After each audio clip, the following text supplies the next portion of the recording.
Karibuni kwenye kipindi. Asante. Karibu. Nasikia umerudi tena kwa mara nyingine. Ndiyo, nimerudi tena madam. Ulifanya kazi na sisi lini? Nilifanya 2023 na 2024. Kwa mara ya kwanza nilipelekwa kwa bosi Njombe kama smart dada.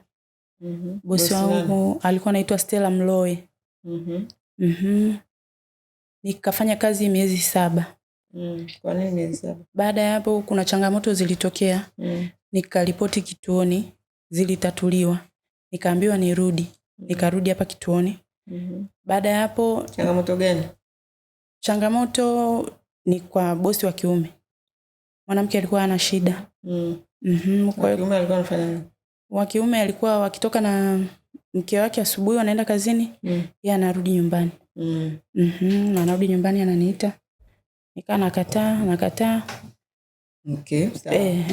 Nataka kujua hizo sababu zilizofanya kituo kikuite kutoka kazini. Kwa sababu kama hiyo kwetu ni ya msingi sana. Kwa hiyo niliitwa nikarudi, ndio kipindi kile alikuwa Madam Belinda. Hiyo issue ikawa imesolviwa. Nikakaa hapa kituoni kama siku 4.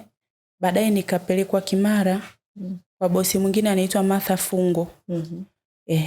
Pale nilifanya kazi miezi 5. Pale bosi sasa alikuwa ni mwanamke ambaye ndo alikuwa na shida.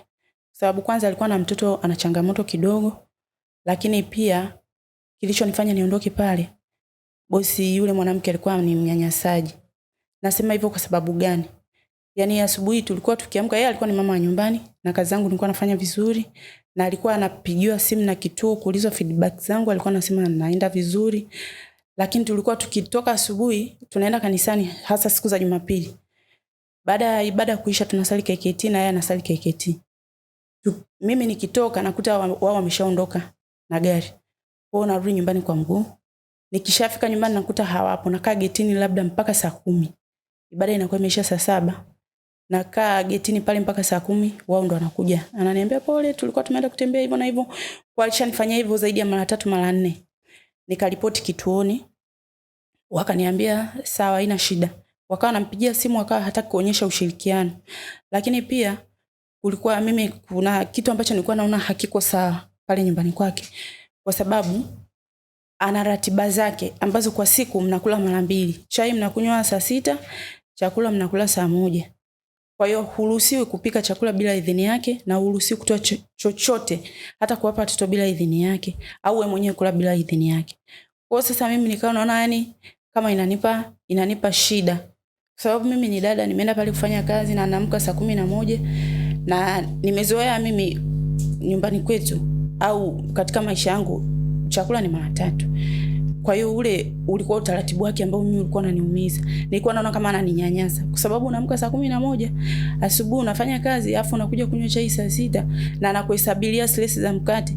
Alafu pia hiyo jioni saa 1 chakula anakupakulia yeye mwenyewe. Anapika na anapakua mwenyewe. Au mnapika wote jikoni, anakuelekeza mimi huwa napika hivi na hivi na hivi kwa sababu kila mtu na upishi wake. Mfano kama chakula wali, kuna wengine wanakaanga mchele kwanza na mafuta, kuna mwingine anachemsha mafuta then anakuja anaweka mchele kwa juu. Kwa hiyo kuna namna ya upishi, lakini na mimi nilikuwa nalipokea, tunapika wote jikoni. Alafu mwisho wa siku mezani anakupakulia chakula. Kwa hilo pia mimi nilikuwa naona ni unyanyasaji, nikawa naripoti kituoni kila hatua na ripoti. Na kwa upande wa watoto mimi nilikuwa nawapenda, hata yule ambaye ana changamoto kidogo nilikuwa nawapenda sana kabisa, na nilikuwa nafanya kwa moyo kwa sababu na mimi ni mama na watoto nimezaa. Kwa hiyo najua watoto wanahitaji kuwa karibu zaidi na dada au na mama akiwa nyumbani. Kwa hiyo nikawa naripoti kituoni, baadaye ndo akaniambia rudi. Na hadi siku ambayo naondoka alinileta mpaka Mlimani. Alinileta mwenyewe na gari mpaka Mlimani na aliambiwa aje tuje wote, alikataa. Alikataa kabisa, aliambiwa na Madam Belinda njooni wote, aligoma kabisa. Akasema mimi siwezi kuja. Kwa hiyo baada ya hapo mimi nilikuja kituoni nikasema kwa hapa hapana. Naomba tu nikapumzike kidogo nyumbani, sitaweza tena kuendelea. Basi akaniambia kama unaweza kwenda ukatulie, ukirudi sawa, hamna shida. Kwa hiyo nilikuja nikaripoti, lakini niliwaambia sitaendelea tena na kazi, ndio nikaondoka. Nikarudi nyumbani. Kwa baada ya kurudi nyumbani? Baada ya kurudi nyumbani baada ya 2026. Ilikuwa 2024. Ndio 25. Mwisho mwanzoni 2025 mwanzoni kama sikosi. Kwa hiyo imekuwa baada ya kurudi nyumbani nimekaa nikajaribu biashara kidogo, nilikuwa nimefungua migawa nimefanya. Nikaona biashara saizi imekuwa ngumu, nimekatika mtaji, sina cha kufanya. Nikaona nirudi ili nije nijitafute tena kwa sababu ndoto zangu bado hazijafikia. Hata hiyo kwenda kufanya mgawa ilikuwa sio ndoto yangu kuja kufanya biashara, tofauti na lengo la kwanza ambalo nilikuja kufanya ili nipate mtaji kiasi fulani nikafanya biashara nyingine. Kwa hiyo nikajikuta nimedondokea kwenye biashara ya mgawa, nikafungua mgawa, nikafanya, nikaona mtaji umekatika, biashara imekuwa ngumu, nikasema basi nirudi tena kwa nguvu tena ili kuja kutafuta mtaji nije nifanye kile ambacho nakitamani kukifanya miaka mingi, kipo moyoni mwangu. Kwa hiyo malengo yangu mimi kama mwanzo ambavyo siku ya kwanza kabisa kuja hapa nilikuwa na malengo ya kufanya kazi miaka 2. Kwa hiyo hizo changamoto zilizotokea ndo zilinikatisha tamaa. Nimerudi tena, malengo yangu yako vile vile. Yaani natamani nifanye kazi miaka 2, nipate kiasi cha pesa fulani, alafu niingie tena kwenye biashara ambayo naitamani miaka mingi sana. Na imani kwamba ipo siku nitafanikiwa. Japokuwa nakutana na changamoto lakini na imani kwa sababu nafsi yangu inaniambia ipo siku nitafanya hicho ninachotamani kufanya. Hata changamoto zenyewe hizo unazosema ni changamoto nyingine, ni vitu vya kawaida vinahitaji uvumilivu. Ndio. Na biashara ni ngumu zaidi ya kuajiriwa. Ndio. Kwa hiyo kama una malengo ya kwenda kwenye biashara, inabidi ujifunze ustahimilivu kwenye ajira. Ndio. Kuna vitu ambavyo umetaja hapa vya kijinga tu. Mtu sio katoka na familia yake kaenda huko getini, kwani ukikaa getini utauliyeyuka. Ulipokuwa unakaa getini. Wewe kila kitu unakipeleka kwenye unyanyasaji. Mimi naona ni unyanyasaji. Kula chakula kwa siku mara 2, unajua kuna mtu kwa siku hali kabisa. Wewe unakunywa chai saa 6 na jioni unakula bado unasema ni unyanyasaji. Sasa hizo sio tabia za mtu ambaye ana ndoto hizo unazosema za biashara, kwa sababu kwenye biashara ni kugumu sana. Na wewe mwenyewe umesema umejaribu biashara, imekata mtaji, na mambo hayajaeleweka, ndio maana umerudi hapa. Kwa hiyo kwenye hii kazi tunaenda kwa ajili ya kujifunza uvumilivu. Sawa? Uvumilivu ni muhimu. Yesu mwenyewe alivumilia msalaba, ndio maana akatukomboa. Yusufu alivumilia kwenye utumwa, huko alipita kwenye mautumwa, kwenye nini, mpaka anakuja kuwa waziri mkuu, ametumika kweli kweli. Kwa hiyo unataka mafanikio, lazima hii njia unayopita inakushepu, ndio inakuimarisha. Kwa hiyo ulipokuwa unapewa chakula mara 2, Mungu alikuwa anataka pale ujifunze namna ya kustahimili, sio kula tu. Kwa sababu kwetu mimi nishazoea. Maisha yako hivyo. Sio kila wakati ulichokizoea ndio unaweza kwenda nacho au ndio unakipata kwenye maisha. Sawa. Kwa hiyo kama umerudi hapa, sisi kazi hiki ni chuo cha maisha. Ndio. Hapa Wadada Center ni chuo cha maisha. Hapa sisi sio madalali. Si kazi yetu, Mungu ametupa wito wa kuwafundisha namna gani ya kutoka hatua moja kwenda nyingine. Umeona? Kutoka dada wa kazi mpaka CEO. Mimi ni mkurugenzi hapa, ndio mwanzilishi wa hii. Sasa lazima uwe na ustahimilivu kwenye maisha. Vitu kama hivyo vya kijinga kwenye nani yetu hatutaki kabisa kusikia. Sijui bosi anipa chakula mara 2, hata akikupa mara 1, ndio uvumilivu. Kuna somo Mungu anakufundisha, kwa sababu sisi hatujui tutakupeleka kwa bosi gani. Ukipelekwa kwa bosi ambaye anakufundisha kula mara 2 kwa siku, Mungu alikusudia, kwa sababu uko mbele unachotaka kwenda kufanya, whether ni biashara au ni nini, anataka akufundishe ustahimilivu. Sawa. Sisi tunaelewana? Ndio. Ile kesi ya mwanzo ya mwanaume kurudi na kutaka kukuingilia, hiyo mambo si atuendekezi. Shughuli ambazo sio za halali. Yaani mnapoenda huko mkaanza kukutana na sexual harassment, manani ya kingono, maukatili, yule ndio unyanyasaji. Ulichokutana nacho kwenye kazi ya kwanza, hicho napitisha ni unyanyasaji. Lakini kwenye hii kazi ya pili, ndugu yangu, umechezea kibarua na pengine saa hizi ungekuwa mbali zaidi.